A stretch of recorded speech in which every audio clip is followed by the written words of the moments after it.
I'm here today with Dr. Susan Vasko, and we're going to delve into the world of fillers, injectables, Dr. Vasko, because there are kind of a lot now. People may just think Botox immediately, but that's not the case. It's not the case at all.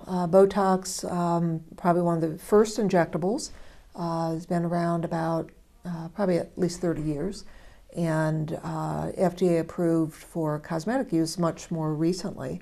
But Botox is great in certain areas. The frown lines, crow's feet, things like that.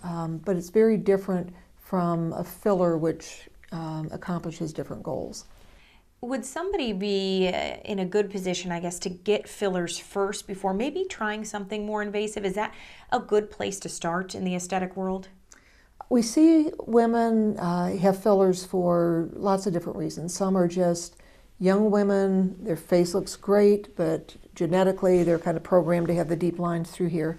So they're a nice candidate for a filler because you can fill in those lines, it's non-surgical, it is just, you come in the office, you have your filler, you walk out, you can go to lunch, there's no recovery or things like that.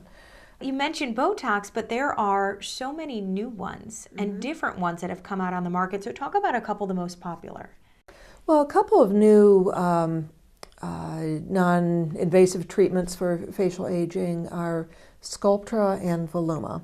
Sculptra is one of the newest fillers. It's a Juvederm product or a hyaluronic acid product that is really made for the mid-face. So we have these little apples of our cheeks area, and that can get either born so it's not very prominent, or over time the soft tissue kind of descends on your face, and so you can kind of plump up that area with Voluma.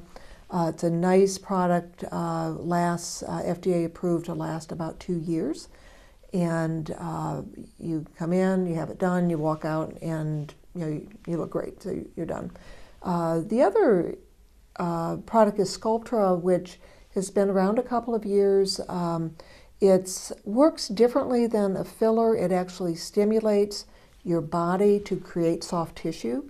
So I use it in a couple of different settings. One is the younger ladies, especially bodybuilders, that don't have a lot of body fat and their face is looking a little older because of the loss of soft tissue. The other group are the other end of the age spectrum, where maybe you're in your 70s and you really don't want surgery, but you're losing a lot of soft tissue in your face, and having Sculptra to rejuvenate that soft tissue and fill out can give you a much more youthful appearance as another non-surgical treatment. Because as you age, you get hollow. Yes. Things kind of just don't plump up the way they used to. Correct. And so this is a good way to make the appearance of that and really generate your own collagen. Correct. Okay. Yeah, exactly. And I noticed these results are lasting a lot longer. You mentioned 2 years. This isn't a monthly thing that you have to come in and keep getting treatments. Correct. Correct. And that's a huge advantage because people are really looking for things that last longer than coming in 2 or 3 times a year to get an injectable. When you can have a product that's going to be around a couple years really makes a nice difference for folks. So the recovery, not bad at all. The results last a very long time compared to what they used to. So this is a really great option for a lot of people looking for just maybe a little fresher look. Correct. Yes. Okay, Dr. Vasko, thank you so much for being with us. Thank you for having me. I appreciate it.